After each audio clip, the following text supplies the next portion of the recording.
RNA, because RNA hasn't had too much success on champions that aren't Lee Sin necessarily. He's 2-4 on Vi, 2-3 on Elise. It's a good set of bans there, I feel like, for NIP. That surprised me. They went for the Jarvan ban because Maluna has played that pretty much exclusively this season, but they let Shen open. Yeah, and they're just obviously going to take it away. Mimer's been struggling a lot in the top lane, so things that he is successful on is Shen, for instance, because he can just kind of ult in, turtles up in lane, isn't necessarily needed to do anything spectacular, and can then just support the team from the top lane. And interestingly, Kraton has managed to get onto Miss Fortune. It was what he used to beat Evil Geniuses in Game 1, and of course it's going to be Sona for J-Reed. Yeah, it's kind of been the return of Misfortune lately. Near the end of Super Week with Gambit picking him up again, and then just earlier on in the playoffs yesterday, a lot of Misfortune powers coming in. And we'll see how it works out for them, because as you mentioned, it was pretty successful throughout the whole day. I'm trying to think of whether Misfortune actually lost a game. I think one. No, that's a lie, because Genji used it. They won that game. Yeah. So, Ninjas in Pyjamas, they are deliberating on this one, taking a long time to discuss it, and of course the fact that a number of champions are available. Zyra has that support, and Maluna, well, he's having to switch to Maokai in the jungle. We haven't seen that for a good couple of weeks. No, we really haven't. This is an old style jungler for what Maluna kind of used to play as. He does love doing substantial ganks and then just kind of bringing team presence, but Maokai, unlike Jarvan, is very vulnerable to early game counter jungling, so he's got to be careful. Okay, so Aranea is going for Vi, and he has not been overly successful during the Super Week. Vlad as well being locked in by Curve. These are champions that they used during Super Week when they went 0-5. Yeah, and for Aranea, he didn't have much left. Lee Sin was his main, and Aatrox was his fallback, so you really got to say NIP pushed him into that pick, and it's what he's going to go with. He has the Vi confidence for the most part. Oh, it's locked in, ladies and gentlemen. It is going to be Bjergsen on Fizz, and Caitlyn also for Freeze. So Caitlyn is his most comfortable AD carry, and of course Fizz had been drawing multiple bans in the playoffs so far. Being able to lock that down with the last pick, even though they don't know what they're playing against, is good, but potentially dangerous. Okay, so this is actually a direct counter to Fizz. We've seen this before. In the mid lane, which Forellenlord thinking of using, but he could go with Diana. Diana worked pretty well for, ironically, Bjergsen yesterday, I believe. No, it wasn't. No, it was Forellenlord. Forellenlord played it twice in their best of 3 before switching to Orianna with the last game. And to give some background, I remember the Darius versus Fizz matchup like way back when there was Tabs, who was the most known Fizz player. He actually picked it in a tournament just to go against Darius mid lane, but that's not going to be the case. Forellenlord's going with tried and true Diana once again. This is his 3rd time playing Diana in the last 4 games. So 2 very much all-in assassins in that mid lane. We'll see how that works out for them, and of course whether some of the spells stay in. So let's take a look at the overall team compositions. There is a number of players on comfortable champions, but there's definitely some interesting choices in here. The fact that Maokai's now made an appearance, Maokai doesn't really synergize a massive amount with that, but there's a hell of a lot of dive by Ninja Pyjamas. If Fizz is going in, Twisted advance, of course, from Maokai, and Shen could go in there at the same time. That could be a 3-man dive comp. Well, the thing for NIP is it is a 3-man dive comp, and then they have Zyra to protect Caitlyn, which is actually one of the best supports to do so. And if we look at Alternate's composition, it's incredibly similar to the thing they won with in Game 1. The actual only difference in the team comp is instead of Aatrox in the jungle, they have Vi. Everything else is the same from what they beat EG with yesterday in their 1 game. But the problem is, Aatrox was kind of a key part. He was fairly important in being able to dive in, but at the same time, Vi can still get to a target and knock aside people in somewhat of the same way. It's not as synergistic as the Aatrox was, but I actually feel like it still works in the same way of just picking out a guy and going for him. As you can see from the crowd shots there, it is pretty much packed house here in Gamescom in Cologne, Germany. And of course, why not? The German fans, they absolutely love League of Legends, and there's a number of other nations here. I've heard some English voices talking to me as well. It's good to hear an English voice now and again. I've heard some people from Canada or America. They're kind of the same in the sense that the accents come out. Oh, wow. People tell me I have a Canadian accent. I'm glad you said that. People say I have a Canadian accent. I don't really hear it. I don't think there's much. What are you talking about, man? About? What are you talking about, man? So here we go, ladies and gentlemen. It is going to be Ninjas in Pyjamas as the blue side and Alternate as the red side. This is the 5th place playoff position. This is to stay in Season 4. The loser of this will be going into the promotion tournament. Of course, they'll be facing off against the likes of Team TCM and Ninjas in Pyjamas, well, maybe Ninjas in Pyjamas, but it'd be TCM and Copenhagen Wolves, who obviously was Ninjas in Pyjamas in previous match. Now, if you remember, Ninjas in Pyjamas were in this situation before. They had to go in arguably the toughest playoff against Samurai and Jeans. They will not want to do that again. No, they don't like that promotion tournament. And didn't Samurai and Jeans end up getting multiple players? Yeah, they kind of spread across, and they're pretty much in the LCS anyway. And ironically, were going to become Ninjas in Pyjamas, but instead, because the Wolves beat them, they joined the organization instead. Interesting story. Also, Alternate have been through that promotion tournament twice. They failed in Poland in Warsaw, and they were successful when we did it in Cologne, but it was a hard-fought fight for them. They came back from 2-0 down, 3-2. They will not want to go through that again. Yeah, and to top this all off, Alternate was one game away from falling into that tournament already when they were able to win that tiebreaker against SK. So both of these teams, even though they don't want to be in this situation, are very familiar with this type of game and this type of pressure on them. Just not on a stage this size for this game. And for Alternate fans, they must be in despair, because this is a team that went 5-0 at DreamHack. They were looking unstoppable. And honestly, for, 6 weeks, they held that #1 spot. Since the last few weeks have kind of crumbled a little bit as the rest of the team stepped up their game in preparation for the playoffs, as we saw with Evil Geniuses sort of returning back to their glory days almost yesterday in a very successful matchup against Ninjas in Pyjamas, against Alternate, sorry. We are seeing the blue buff start by Aranea, the red buff start out by Maluna. What I wanted to discuss was also the fact that Bjergsen has teleport. Yeah, he's going to be able to probably teleport into bottom lane whenever. They have the potential of doing the Shen teleport as well as the Summoner teleport to get pretty much any lane into a 4 to 5 man gank. It also gives them some sneaky versatility. I've seen a few teams pull this off where Shen will teleport down but not Fizz, which will make people think they can make a play somewhere else, and that's when Fizz is going to come in. It's giving them a lot of versatility as long as Bjergsen can hold the lane with no escape Summoner. And look at that, the damage already on full. I know the Ignite was used out by Bjergsen. Bjergsen already using that burst damage.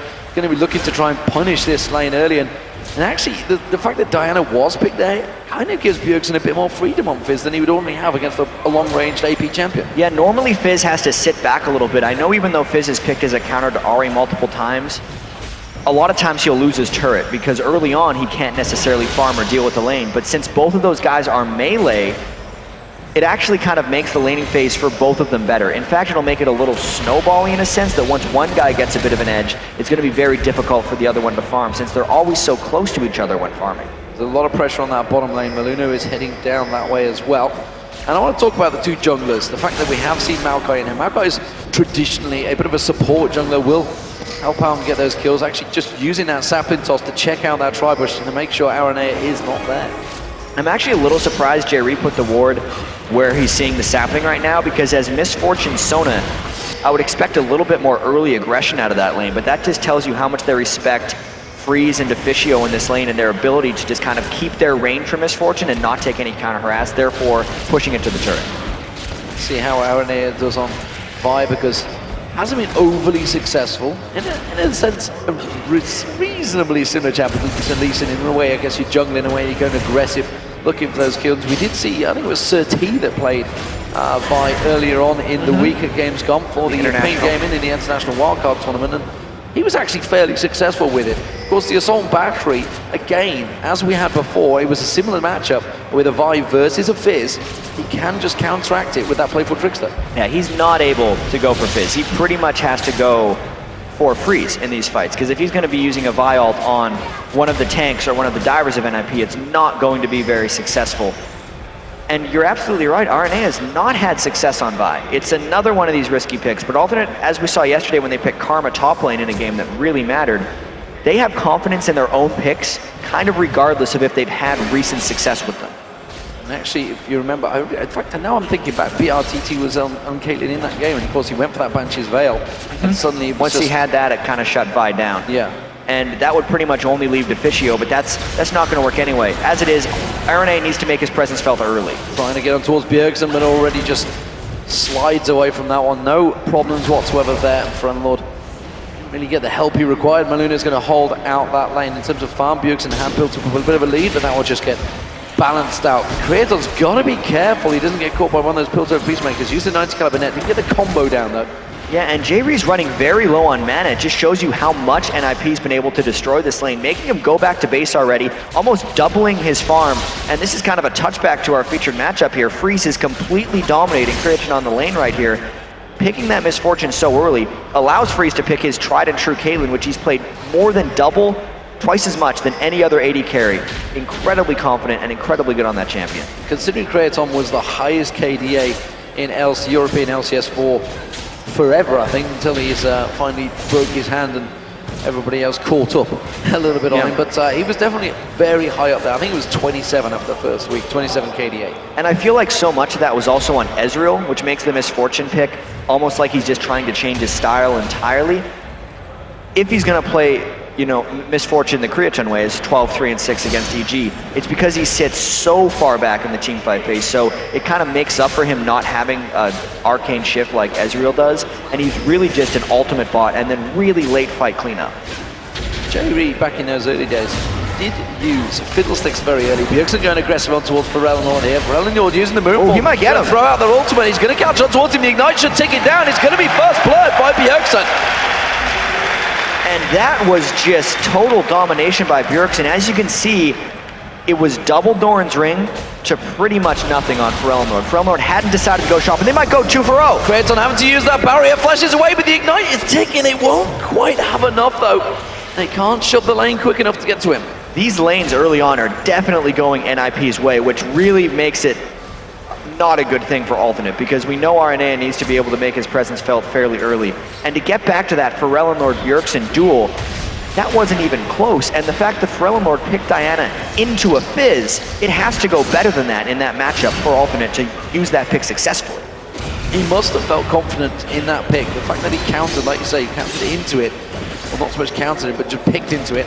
He must feel there is something in there that he can use with Diana. It was very successful for him yesterday, so he's sticking with what he knows. And this is actually Alternate sort of play style. We heard Aaron talking about it before, Ace in the hole being thrown out, Jamie blocking that one off, but they talked about the fact that they stick to champions they actually enjoy playing, rather than potentially throwing a team comp all around something solid. They'll just say, we enjoy playing this champion, it works well for you, so maybe just stick with what you know.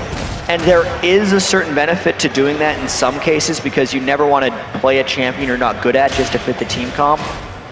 But you got to be careful about it. If you're using your last pick, you need to be confident that you're able to counterpick, and especially in Europe, where last pick is almost always used for the mid lane, against a player like Bjergsen, who is incredibly important to NIP's success.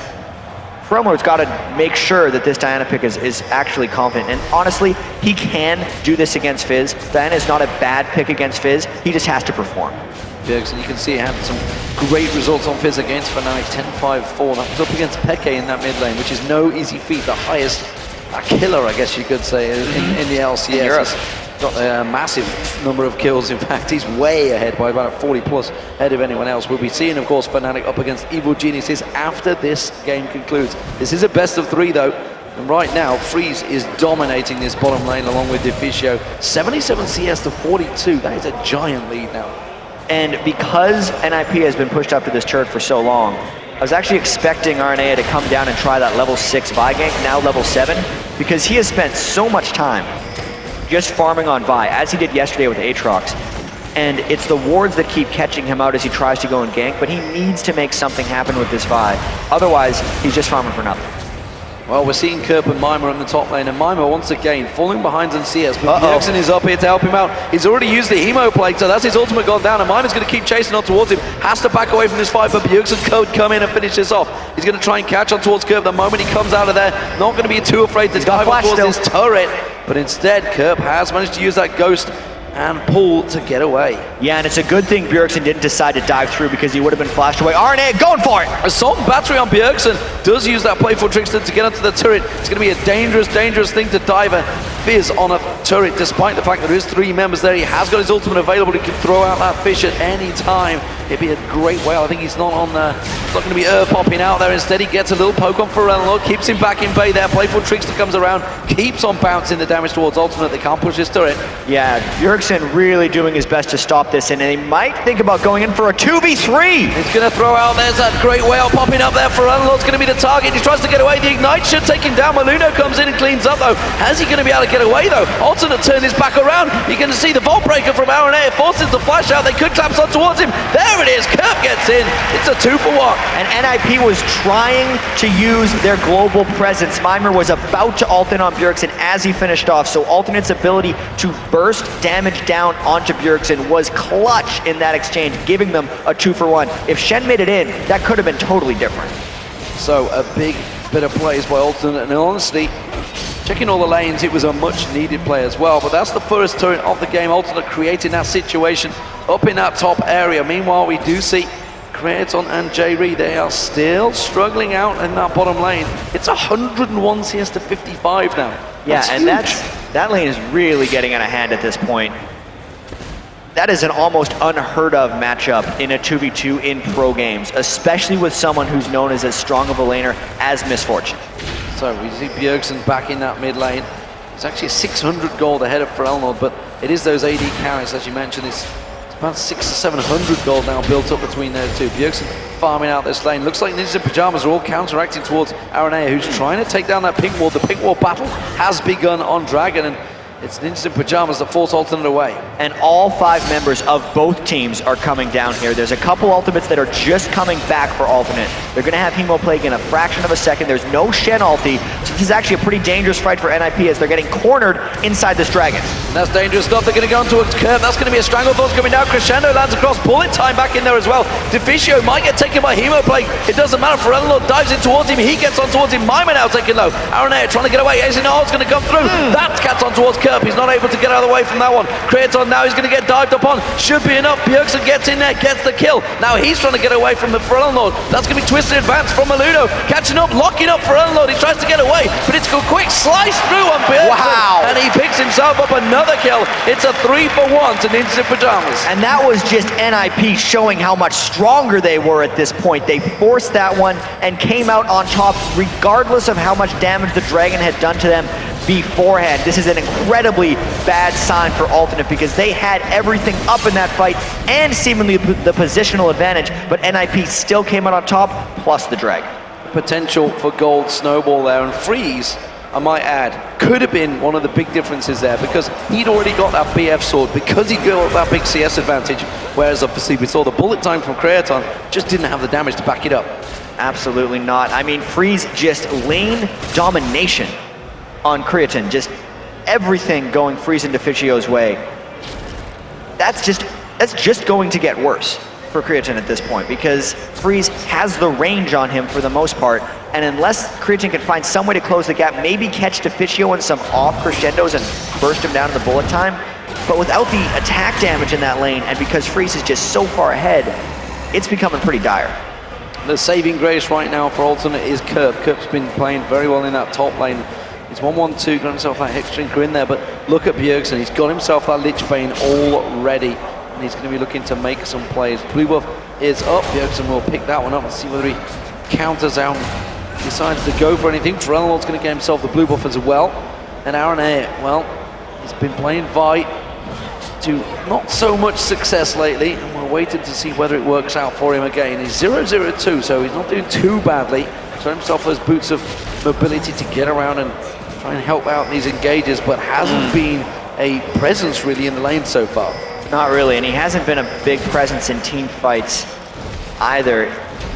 It needs to come together for Alternate. They're only 2,000 gold down at this point.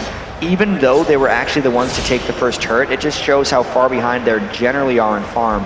And to kind of get back to that saving grace of Alternate with Kerp against Meimer, that has actually been NIP's problem recently. I mean, once Extinct left, I know they have replaced him with Meimer, but it just has not been the same for them, and they almost need to make up for that in these games. And you just got to think of the pressure that it is on Mima. The fact that he only joined from week 7 or 8, I believe it was, replacing Extinct.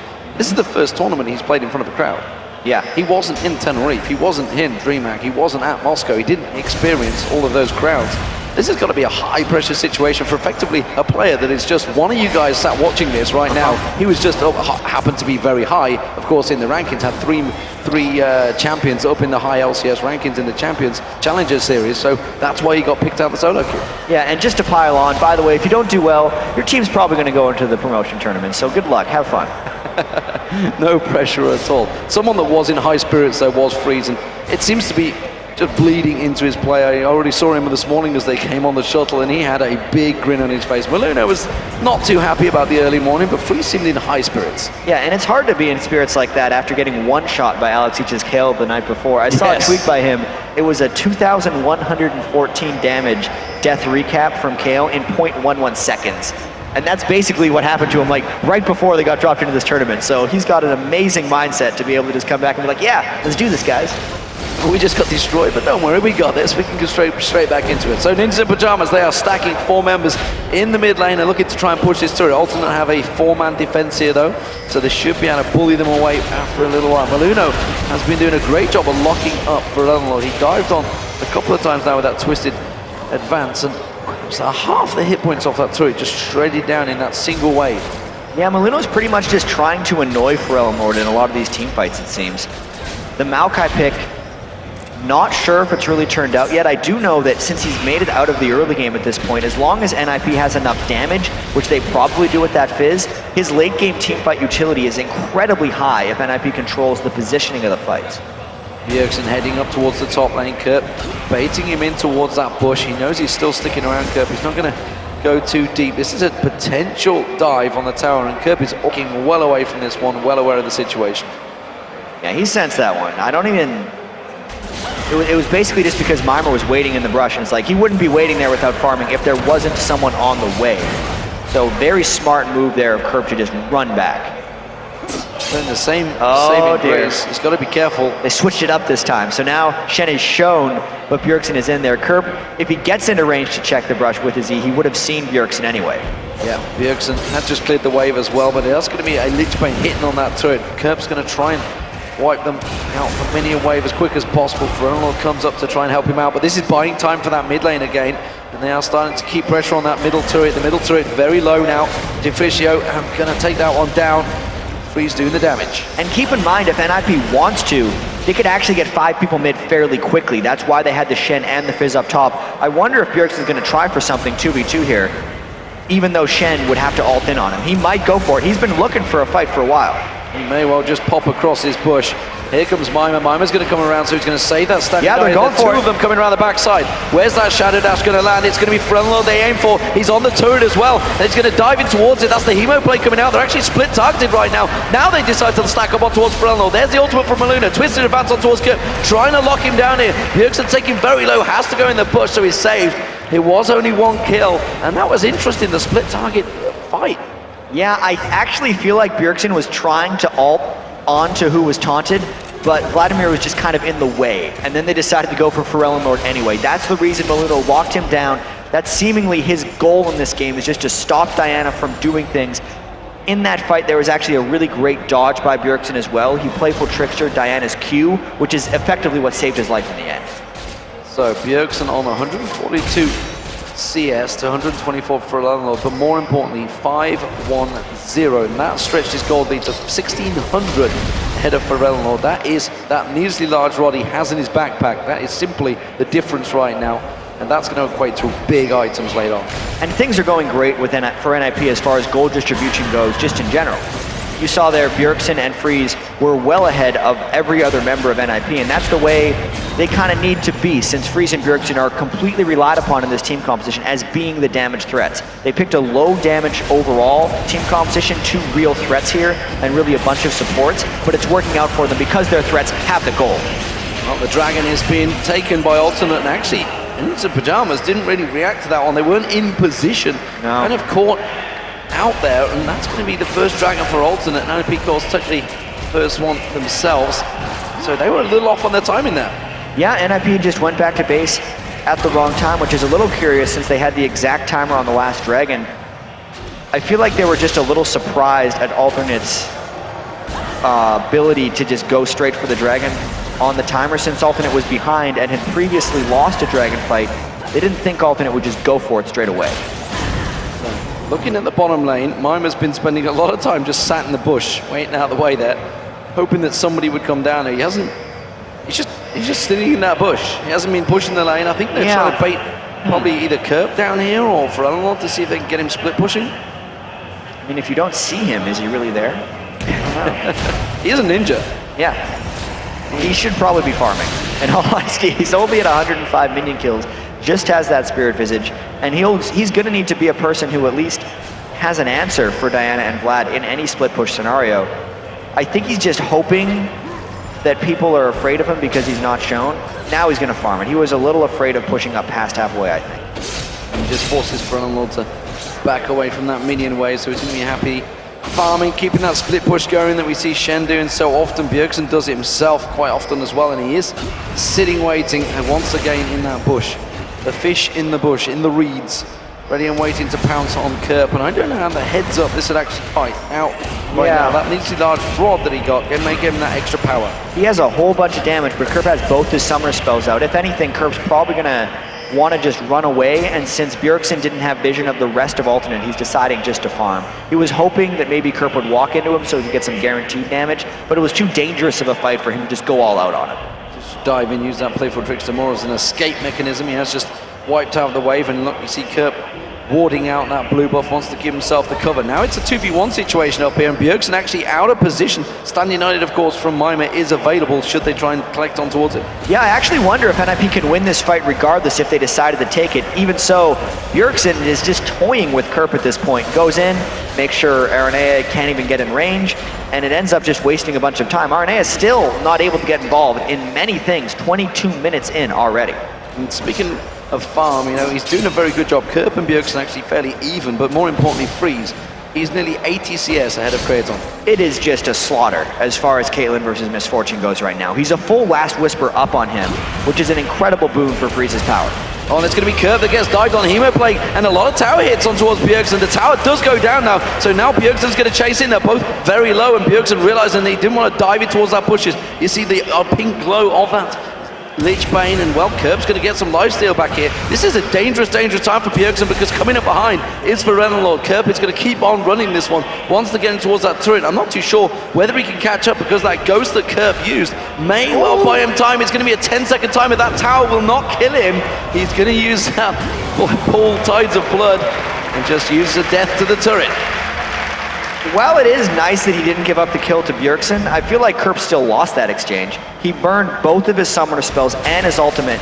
Plus, he hasn't actually stopped Bjergsen from shoving the wave. If Ferelnlord can then turn a killer on a Bjergsen, it becomes worth it. And this is going to have to be one hell of an escape. It's going to have to use Stand United, I feel, here. They're going to have to get in. There is the Stand United coming out towards Ferelnord. Ferelnord's going to get baited. He's going to get the Shadow Dash, but he gets the kill in time.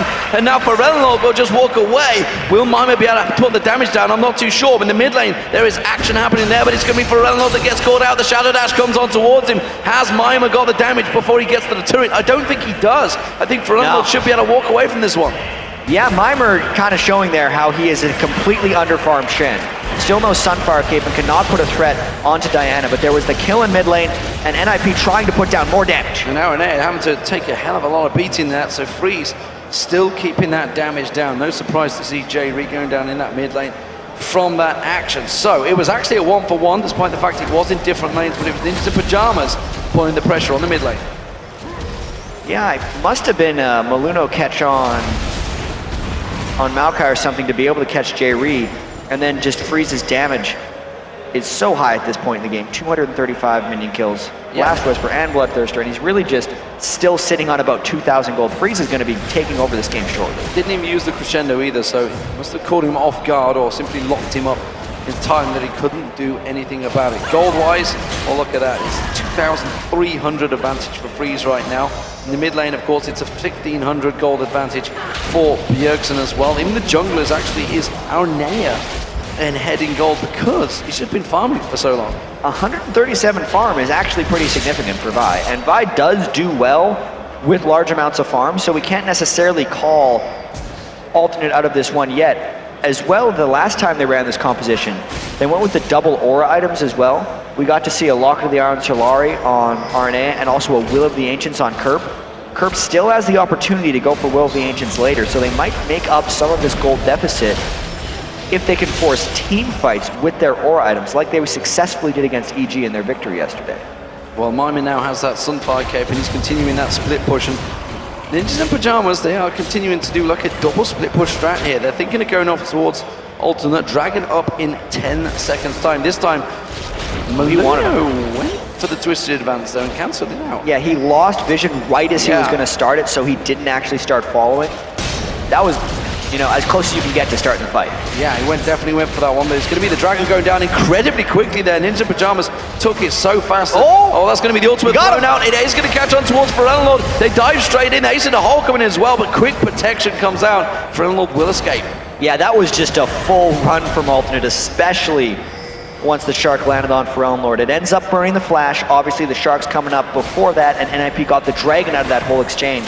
So really just, the last two Dragons have been about whoever thinks of it first. They're just the ones who know the timer and decide to go for it, because Alternate, even if they wanted to contest that, weren't necessarily in position. Bjergsen will be taking blue buff for himself. RNA is taking the red. See whether he manages to get involved in one of these fights, because I feel that RNA is going to have to dive in, have to try and create something. Because he's got the Aegis of the Legion in there now, so the Iron Locket will be following soon. So just begin again some of that tankiness that he's required to go full force and dive in. Lord's been trying to create something, but as of yet, every time he goes in, he just takes so much damage and he has to get straight out of it. Yeah, and specifically, Maluno is just locking onto him whenever he goes into fights. So not only does he have to worry about keeping himself alive, he has to worry about his mobility within the team fights. Can he continue to dive through? When Alternate was successful with Pharrell North Diana yesterday, it's because he basically had freedom of where he was going, since Aatrox was usually in directly with him. That combo hasn't necessarily been playing out so far for them, because Aranea and Pharrell North haven't been synced in the small amount of fights we've had. A lot of farm going to waste in the top lane. Pharrell North's gone up there. He's got to be careful. Bjergsen's laying in wait in that bush though. He's been here for a good 20 or 30 seconds waiting for someone to come up here.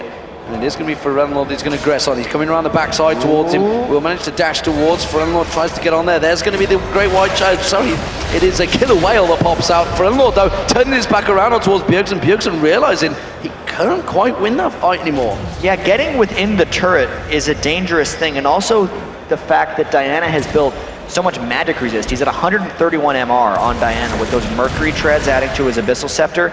He's got a little bit of Bjergsen immunity at this point, especially under a turret.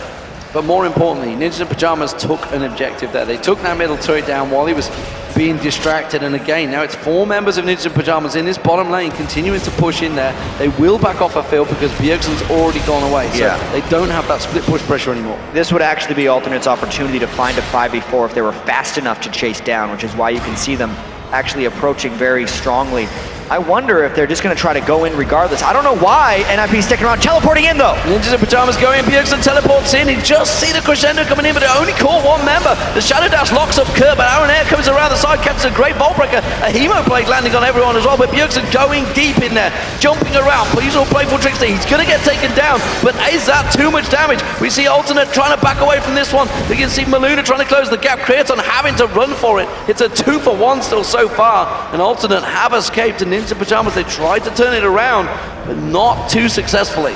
Always forget about that mid lane teleport, especially if you're in a game with the Shen, because you're so used to Shen, worry about Stand United, he's coming in, and oh, actually they have 5 people here. NIP turns it around, gets Alternate out, because Alternate was looking for a fight, because they thought they had that 5v4. It was not the case. Bjergsen came in after buying Zhonya's and just gets the 2-for-1 plus another objective.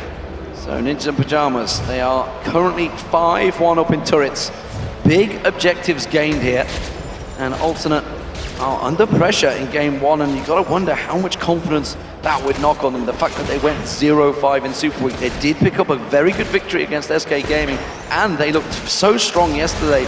I just wonder over the night how much really has affected them, that loss, the fact that they're into this position, whether they're we talked about, we talk about SK Gaming, how much of a confidence team they are. Alternate are very similar.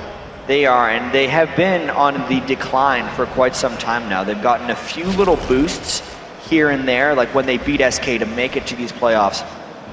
But all in all, they have just been on a decline, and it does not look good for them in this game. It does not. So wards getting placed out, and of course, Baron at 30 minutes is certainly a viable objective. Frenlord going up towards the top, on towards Bjergsen. Bjergsen is just going to back away from this one. Doesn't want to go for the fry. Frenlord looking aggressive here. He has got Zonya's hourglass, so he may be able to go too deep on this one. RNA coming around.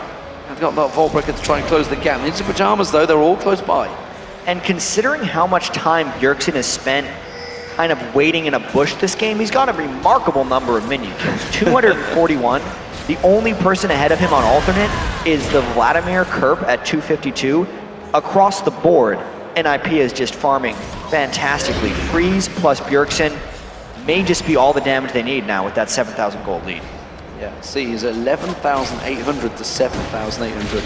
It's a 4,000 gold advantage for Freeze. It's a little bit. That's at least... That's an infinity edge. I mean, Riv always talked about how it feels to get hit in the face with 2,000 gold, how it just destroys you.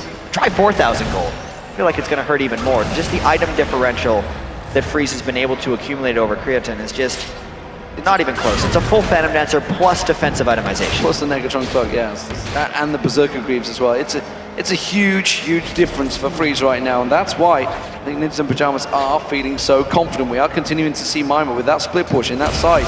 Kerp is the only man that seems to be able to stop him, and I actually feel he probably could stop him, probably could, but the fact is Mima's not going to stick around long enough to wait and actually die. It's going to take him a hell of a long time to kill him off. Ninjas and Pyjamas, meanwhile, continue to ward out, to take control of this Baron area.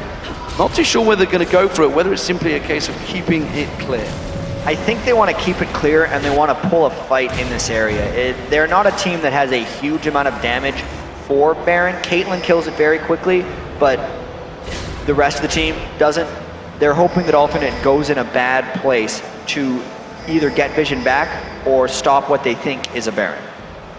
They're actually in a good situation to do Baron as well, because Kerp's a long way away from this, and he'd have to ghost towards it. Of course, Mima could just use that Stand United and go straight towards there, so yeah. Alternate actually aren't quite out of position here. And they're clearing out the wards. Alternate has to respect NIP's ability to do the Baron, which is why they're all sticking around. And with Kerp off on the side there, it could have actually been an opportunity for NIP to try it, but it's still a risk. Well, it does seem that Ninjas and Pyjamas have stepped away from this one. Dragon has spawned. That seems to be their objective instead. They have a good coverage of Baron, so they know they're not going to lose out as they head down here. So that's going to secure themselves a little bit more gold. That's they are, what, 6,000 ahead now. That's going to stretch it to 7,000. 5-1 up in turrets.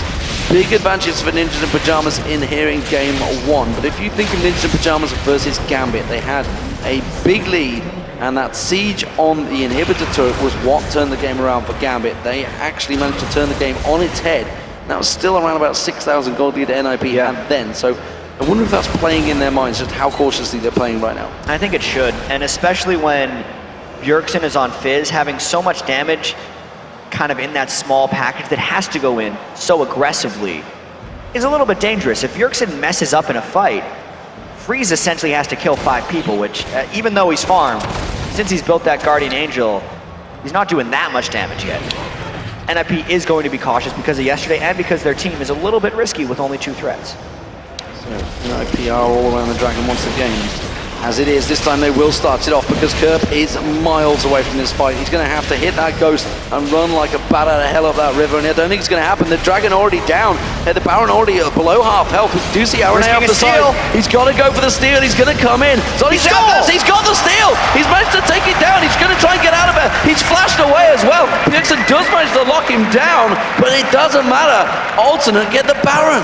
How many Baron steals have we seen even this weekend? I'd actually say it's been stolen more than secured by the person on top of it. That was just a risky move by NIP. Even though they recognized they didn't have a fight, they never cleared away vision. They didn't peel for a fight. They just opted into a 50-50 for Baron. And against a team that you're beating badly, it is not a good decision. RNA gets the clutch steal and I think keeps Alternate in this game.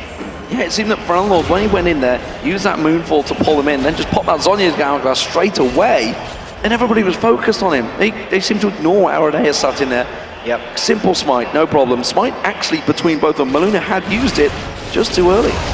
Yeah, it's, even though your team is providing a little bit of damage, it's a 50-50. You can't say like, oh, we had a 1 level advantage. It doesn't matter. You're smiting based off of a little bit of guesswork and a little bit of just health bar watching. If you just watch the health bar actually when you're trying to smite Baron, you're generally never going to get your smite off because so much damage hits around the threshold with which you want to smite that you have to guess it. You have to predict how the Baron's going to get spiked, and honestly, you have to smite early because that's usually going to be how you get it. It was just a little too early for Maluna. So Creaton, he has to play catch up here. He has to get himself relevant back in this game because Freeze is now 130 CS ahead of him. And that is a giant lead. You can see in terms of, it's basically a full Guardian Angel right now. Phantom Dancer already in there, but Infinity Edge is being picked up by Creaton, and when he gets that, it doesn't matter how far behind he is. Once he's got those 3 critical, strong items, he's going to be a serious problem in team fights. Yeah, and Caitlyn can give herself a fair bit of attack speed just from her W, so it'll be okay for him if he's able to get a few crits. Freeze actually needs to make sure he gets to an Infinity Edge sooner rather than later. Considering he hasn't been taking much enemy fire in team fights, I'm actually a little surprised he went for the Guardian Angel instead of just more damage, and it might hold NIP back a little bit in these fights. Meanwhile, Kerp, of course, he's been farming up a Storm. He's got himself 100 plus CS advantage over Mima. Mima himself was split pushing, as is he doing right now. He's done that bottom lane. And you see Alternate, now that they have that Baron, they are thinking, let's actually start getting some of these objectives down, because they have only taken that one top turret. It's crazy to think how little turret pressure Alternate has had this entire game. 36 minutes in, and they haven't even taken that mid turret below half. A lot of that was because Bjergsen dominated the mid lane matchup against Lord. And even though NIP is against a team with Baron, they have no hesitations going in. Teleport comes in, Maluna gets on towards Freljord. Meanwhile, you see just off the side, that's a great bullet time coming out from Creaton. That is going to be Bjergsen getting locked up. Deficio taken low now. They have managed to get in there, but Kerp's picked himself up a second kill. Mima's trying to desperately run away from this one. Freeze's Guardian Angel has been popped. He's going to get taken down. On towards there. It's a triple kill for Kerp. Now they're on towards Maluna. Can he pick up another one? They are just going to lock him down. He's not going to be able to get away in these turrets. The more damage comes towards it. It's going to be Jay Reed that picks up the kill, but that will be the outer, the inner, and possibly the inhibitor for Alternate. And they're just going to keep going because these death timers are monstrous. We talked about how dangerous a team fight can be when you only have 2 real damage dealers. Bjergsen went in a little too deep, got focused down, and then NIP had nothing left. Alternate had the Baron as well and just ripped through NIP. Crazy play. Ninja Pyjamas, they just seem to just lose their mind there, realizing they're attacking open battlefield against a team that's just taken the Baron away from you. Don't matter how far behind you push them, they have the Baron. And especially if Bjergsen is in the wrong spot in that fight. That basically evens the game, if not gives Alternate a bit of an edge. From 5 turrets to 1, it's about to go to 5 turrets to 5, plus the Baron's still on them, and the inhibitor is down. This completely turns the tides of almost everything. And Kerp just cleaning up in there, that's going to give him such a big boost. In terms of gold, well, you know, those big leads that Bjergsen and Freeze have built up are going to start falling away. It's not going to matter how far ahead you are when you've only got 4 or 5 items stacked in there, because everybody's starting to get to the exact same situation. We do see Creaton, he goes back, gets that Infinity Edge completed along with the Bloodthirster and Last Whisper, still yet to actually upgrade his boots. Still only the level 1 boots in there. And we talked about that Guardian Angel, how useless it may well be for Freeze, and it simply was. He got caught out and there was no coming back from it. Exactly, because the rest of his team had already fallen by the wayside. It was no real benefit to him, and I want to see actually what Kerp buys here. He's sitting on over 3,000 gold. That fight catapulted him into the level of items that Bjergsen and Freeze have been able to accumulate. I almost wonder if he's farming for a death cap at this point, to really just cap off that build of full cooldown reduction plus magic penetration. That will make him so deadly if he goes for that. Or he could just go for Zhonya's and make himself even more difficult to focus in fights. I know, God only knows what it'd be like if he was actually Death using cap. a mouse. Yeah, if he was using a real mouse, not one of those trackballs. He does get that right, Riddle's death cap though. And it is going to be the Dragon Ninjas in Pyjamas. They are still securing objectives. They are still ahead in gold. So NIP fans, do not despair. They are not out of this yet. Alternates simply have stolen a little bit of a snowball on them. So the 4th Dragon for NIP. They do keep themselves just slightly ahead of the curve. That Baron has just about worn off as well. So Alternate back to status quo, albeit with a big chunk more items. RNA with that Banshee's Veil now stacked up. He's not too worried about Bjergsen anymore. No. With the burst damage in there, and actually with that Zhonya's Hourglass also on Ferelnor, there's a number of them that just simply don't care about him anymore. Yeah, I feel like this game is actually completely turned, even though the gold hasn't completely turned yet. An alternate can just go for a fight. Maluno totally caught out of position, thought the rest of the team were there, but he's just, the tower went down so quick, I think it just caught him off guard. And now with the 4v5, no one to stop Ferelnor or Kerp from getting to their targets, still with a Vialt up. I expect RNA to go maybe even on the next wave. So Mima already lost over 1,000 hit points, gets caught again. He's down to half health, and he can't really stick around, but if he backs away, then you can see Alternate just coming straight in. They're going for it anyway. They're going to try and push on towards the inhibitor turret. You can see Ninja Pyjamas, they have to be so cautious. They can't fight for this inhibitor. They've let the turret go, and they're not going to just put any damage down here. It is going to be Alternate that come in and take the second inhibitor turret of the game. It just went from bad to terrible for NIP at this point. The gold doesn't matter. They're down 2 inhibitors, and Maluno isn't doing stuff right now. If he's not initiating on priority targets and going in, the team is struggling. And after losing 2 inhibitors, still not having your jungler up, they're giving up another Baron. And if that Baron was enough to turn it the first time when Alternate was down 5 to 10,000 gold, now that they're even in gold, it might be over. Look at the player cams, the faces. We talked about how Alternate are a confidence team. Since that Baron steal, Araneo is literally jumping up and down in that chair. He is bouncing around, he is shouting the orders, he is the captain of the team, and he is non-stop communicating. Big smiles on the faces of Ferelnor and Creaton. They know that they have managed to steal this game from the depths of despair back into it, and they have such a strong lead. The Ninja Pyjamas are going to be wondering what the hell went wrong after this. Why did they go for Baron? Yeah, that's what went wrong. They went for Baron when clearly RNA was in range to steal. It's such a risky move. They didn't need it to control this game. They had the lead. They built it for themselves. Look at that farm. The way they built the lead is still showing. There's 430 CS on Freeze to 271 of Creatine. But at this point, who cares? You're going to be taking so much damage from the team with Baron taking down your team. There's 2 inhibitors down. Alternate can just push up this 3rd one. And Maluno needs to find the cleanest of initiations if NIP wants any chance here. Alternate can take their time or go. It doesn't matter for them because the super minions will force someone from NIP back unless NIP goes almost immediately. But who's he going to lock up? Who's he going to go for now? Does he go for Ferelnor? He's got the Zhonya's. Does he go for Creaton? Creaton himself is not really the damage threat. It's Kerp that's the problem, and Kerp's not someone you're going to twist his advance onto. Yeah, this is trouble in a lot of ways because Kerp is one of the, if not the main damage threat for him. He had 200 ability power when he picked up that triple kill, by the way. Now he's at 604. He's a bit more threatening now than before he got the triple kill. And they are fighting for this inhibitor. They're trying to defend it. RNA is in there, though, still got that Banshee's Veil. Nobody popping it. And they, NIP trying to bully them back, but I feel that Alternate are just about ready to pull the trigger. Any moment. At the same time, NIP might just be forced into them, and that's what Alternate's waiting for because they're slowly getting that inhibitor down. And if NIP goes into Alternate, then Alternate has the edge. Mima comes across, gets on towards Kerp. The Stranglethorns is going to do a good bit of lockup. The Great White will pop up. There's going to be a Kerp down. Kerp down. That's the big deal. Bjergsen goes in, but he gets locked up. Alternate still might turn this one back around. Mima's going to be the front-loaded tank target there. We saw the Deathfire Grasp getting fired off, but he isn't going to do enough. And Ninja Pyjamas still backing away from this one. It's still a 4-on-4. The main damage dealer of Alternate down.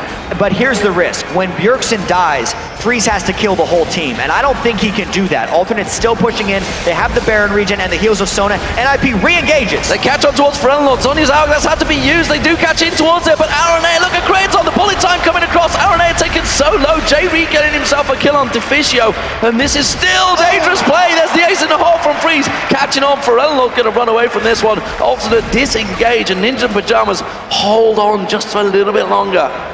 Well, Freeze almost did it. He almost killed the whole team at that point. He, with his max item build now, was able to barely pick off RNA at the end and save that last turret. That's incredibly crucial, because if NIP would have lost that, they would essentially lose the third inhibitor and the game, because I feel like once 3 inhibitors are down for this team, it's over. So, Dragon has going to be coming up. I don't think anyone's really going to be fighting over that one, because the gold, look at it, it's just 1,000 between them. 45 minutes almost gone in this game. It's 13-12, not exactly a crazy high-scoring match, but there has been plenty of action. And as it is, this is so tight between the two. We saw, though, they have the ability to lock up and kill Kerp at the start of a fight. They just need to keep Bjergsen alive after that. Really, whoever Mimer lands his taunt on, they do have the ability to blow up. They were in a very similar situation yesterday against Alex Each's Kale, where they did it 2 fights in a row and were able to just completely take him out. Well, Infinity Edge now on Freeze as well. He has full build, effectively. He has everything he needs. Kraton, in the meantime, he's gone for a Spectral Crown in there, so he's worried about Bjergsen more than anything else. And why not? Because Kraton now is a damage threat, despite the fact he's 0-1-6. Hasn't been overly involved in getting those kills, but now, after being so far behind, he still is. Still nearly 200, he's nearly 200 CS behind Freeze. That's pretty incredible. Yeah, it has not been a good game for him, but he's made the best of a bad situation.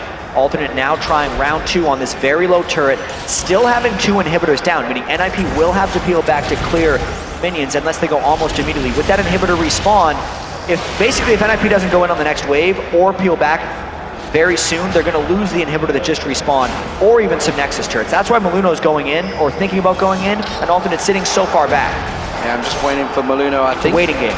Once again, it's going to be Kurt, but look at that. They only need a couple of shots. If Kraton could get in, just get a couple of shots on towards that turret, it will go down so quickly. And there's super minions in that top lane, in the middle lane as well. The inhibitor on the top lane actually being hit by a bunch of minions. So Ninjas and Pyjamas, they are just being baited into this one. Alternate happy to hold on this fight. Yeah, they're losing their inhibitor right now. That's why Bjergsen's going, and that's why Alternate gets the turret. NIP trying to turn it back around, goes for the fight. Twisted Advance goes into the pool, and that's going to be Stranglethorns down. That's a very good engage by Mimer getting in towards it. Vault Breaker from Aranea does manage to get on towards it. Deficio taken so low at the back there. Bjergsen gets in, gets Kraton down. Stan United on towards Bjergsen. Is it enough to save him? Here comes He Freeze. gets the playful trickster, he gets away. Kerp goes down, now Freeze on towards Ferelnord. Ferelnord trying to turn this one around. He goes aggressive on towards Freeze, but he hasn't got enough damage. Freeze picks himself up the kill. Freeze now chasing on towards J-Reed. J-Reed's going to flash across, and he gets away. Ninjas and Pyjamas hold out much longer, but no. Can they take down? Oh! Bjergsen's baited everyone away from the turret. The Nexus turret on nothing. That last minion was going to hit it. And Bjergsen saved it with a playful trickster. And they get a 4-for-1 hold. They did lose another inhibitor, so it's 2 inhibitors down once again, but they have a small window here. Freeze can kill turrets extremely fast. Maluno is thinking about tanking it with his face. They're trying to get an inhibitor back to maybe re-equalize this game a little bit. Can they get the turret down quick enough? That's the question. J-Reed's going to come up. He's got 15 seconds to be on some alone time here. Mimer will come up and tank it out as well. Remember, Baron is up in 30 seconds, so this is dangerous play NIP, because they're going to be low after this, and Alternate could just turn it around, run straight for Baron.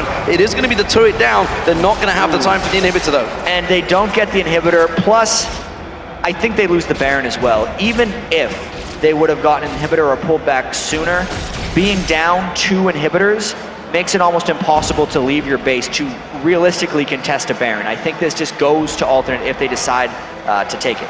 Well, they don't really have the ward placement either. It is only Deficio with wards, and he's not going to get close enough. Alternate are basically going into this one. They're blind as well, to be fair. They have good ward coverage now. They've just managed to defend it out there, but it is going to be the Baron going down. It's Alternate that will pick it up. Ninjas and Pyjamas are sticking around a little bit close to this one. Mimer's in there. NIP want to contest it. There may have to be a peel from Alternate here. This is a incredibly risky contest. Because NIP was just pushed out of their base, the super minions are not hitting down their inhibitors yet, but they could be very soon. What's actually happening from NIP here is Bjergsen's taking out super minions in mid. If Freeze could get over to the other lane and keep super minions back, NIP could actually realistically hold this. This is very smart play by them. Bjergsen's going straight for the inhibitor. It's just gone straight for it. Beeline straight on there. J-Reed's caught out! And J-Reed's taken so low, he gets there. There's going to be the crescendo, but Freeze's cut out. The assault and battery, will it be enough? The Guardian Angel's all going to their come damage is gone. They need it. It's a teleport coming in. Bjergsen's coming in the back line. That's going to get on towards Freeze. Freeze gets away from it. He's still alive! In there, Kraton's going to get taken down. Bjergsen gets back on towards him. Ferelnord taken so low now. Kerp's going to get away. Has to pull away from that one. Ninjas and Pyjamas so low. Ace-enough. He runs on towards him. It's a dunk from downtown. Bjergsen gets in, and would you believe it? It's a 4-for-0. From nothing. Alternate NIP had almost no chance of making anything good happen here. And now with so many dead, it looks like Freeze is just going to try to go for the base. Vi is also trying to backdoor while Bjergsen defends. This is madness. Super Minions did manage to take down a Nexus turret for Alternate. They're also on the inhibitor down the bottom. We see Aranea is on the inhibitor. Bjergsen's heading towards him. Aranea is not going to take that down quick enough. While Freeze and Maluno, they're on towards the inhibitor in the mid lane of Alternate's base. 40 seconds on most priority targets for Alternate here. J-Re only has about 10 seconds left. They're gonna go for this one. Mimer and Maluno can tank this one out. No, they decide to just clear inhibitors. They cannot finish the game. Instead, they're just gonna try and take a little bit of glory. Remember, Aranea is back here. J-Re's respawned now. He is gonna buy time. They've got to be careful. They are gonna back away, because remember, the Baron is still up. That is still a viable target for both teams. Oh my God, NIP just did that. So after losing a large portion of the game off of a bad Baron play, they make a tremendous play in the Baron area to get a fight with inhibitors down. And could it happen again? Could RNA go and steal another one? Because he has a chance. Wow, he is off the side. Bjergsen's going to go towards him, throws the great white shark towards him. It's not a great white shark, it's a killer whale, never left. It is going to be a Mimer gets on towards him, and RNA is going to back away. The Baron will go down. It's Ninjas in Pyjamas now that have the Baron buff. So they learned from their mistake in that case, and they put harassment down onto Aranea. They made sure he couldn't jump over, so it was an uncontested smite for Maluno. And yes, they lost another inhibitor. They might actually have to wait a little bit longer, because these minions and their base are in an amazing amount of danger. They can't actually leave safely without it. They're still not out of the woods yet in this game. So, Runalord takes down the Dragon, which is going to keep the gold within stretching distance, let's put it that way. It's going to be a 8,000, well, about 7,000 gold lead, but when we're talking 80,000 to 72.9, it's all about the death timers now. The gold isn't such a huge deal. It is only the second Dragon of the game, though, for Alternate, but the item stacking across the board. Looking at Freeze, he sold his boots and picked up a Zephyr. Even more damage. This is the true 6-item AD carry at this point. As much possible damage as he can be kicking out. And he's just trying his hardest to carry this game. It's amazing that he lived through that last fight when he basically got caught up by a whole team. Him and Bjergsen are doing all of the damage for the most part, because Mimer, Maluno, and Deficio are all about supporting and utility, which is one of the big reasons Freeze was able to stay alive, is because they had so much there to help him out in team fights. It still just means this game is ridiculously risky and still up in the air. Speaking of team fights, it's incredible to see the kills and assists spread, because you can see the Mimer and Maluno, they've been involved in 18 of the 21 kills that have happened in this game. 16 of them, of course, Bjergsen in there as well. It's incredible how NIP effectively have just simply fought as a team the entire time. Alternate, I guess you could say in the same respect, are pretty much in that same boat, because for Unlord has been involved in 12 of the 13 kills for Alternate, and Alternate at the moment still have a pretty good position. They can see the waves. There's no one just pushing close. So this Baron is just simply timing out on NIP right now. And NIP basically needed that Baron to recover their base. At this point in the game, they have put up, you can see how many wards Alternate's put in their own jungle, because they're ridiculously scared of someone from Alternate sneaking into their base and trying to kill their Nexus. But since they've shown in this top lane, they're going to be trying to push extremely hard. Also, Alternate's all recalling back for the base. We could see a bit of a fight here. No one's really snuck away for Alternate, and NIP has a pretty good idea that that's the case. Diving a turret with all these tanks and only 2 damage dealers is actually something they can accomplish fairly well, as long as Mimer or Maluno go first. But they've got to have flashbacks of yesterday. They were in the exact same position against Gambit. They went for it and it backfired, but that tower is going down. Freeze manages to get on towards it. His Pyjamas now are absolutely hammering this inhibitor, and that's going to be the second inhibitor of the game down for Alternate now. So we've had 4 inhibitors across the board down so far. Alternate are the ones that are 2 inhibitors down. Into Pyjamas, all of their inhibitors are back up. All of the lanes starting to push up. They've got to be careful they don't fall into the same pitfalls that Alternate did. And the tables have turned yet again. NIP had 2 inhibitors down to take 2 inhibitors down of their own. It is so rare that you see a team come back from 2 inhibitors down, but it seems like NIP may have a chance to do so You don't see games like this without at least a couple mistakes, but you also have to make a whole bunch of plays here, as NIP has made up for their mistake at Baron earlier, and now they seem to be in control. Elnord was down in the bottom lane, he's just teleported back, but it's bought Freeze plenty of time to just get absolute hits on there. Assault take battery onto Freeze, Freeze flashes away, he's out the back, Kurb's taken so low already, he's having to pull away from this one. Bjergsen is doing damage, gets the playful tricks that lands on all 4 members of Alternate, and that is just ripping them apart. It's going to be a triple, that's going to be Freeze getting himself, there's going to be another hit. Freeze is not going to die though, sorry, as Kurb gets away with it. It's a triple kill for Bjergsen. That may be the game for Ninjas in Pyjamas. It's gotta be 4 for 0. A brilliant dive there by NAP. They took the comeback, 55 minutes, and they're going on to the Nexus. Ninjas in Pyjamas, they take game 1 against Alternate. It was such a hard-fought battle. 55 minutes into this game, Kurb just trolling out Freeze. Just hit the Nexus turret, guys, because you have taken game 1. But boy, did they have to fight for it. What a comeback. And what does this mean for the next game? These guys played close games all of yesterday. NIP finally able to pull one of them out because they got 0-2 yesterday. Getting this win must mean so much, and I wonder if it's just going to turn this into a 2-0. Some big, deep sighs for NIP there. And you know, we talked about the confidence Alternate had, and maybe it was just overconfident after a while because they were big smiles. They knew they turned it around from the jaws of defeat. They got themselves back into it, but then again they let it go, let it slip away the side. And honestly, it was brave play from NIP because you were saying like at the time they can't fight for this. Barry. Exactly, because there was such a small window for them to make anything happen. If all Alternate did in that situation was just pull back for Baron. As soon as they moved towards the inhibitor, it was kind of moving into a place where NIP wanted to be.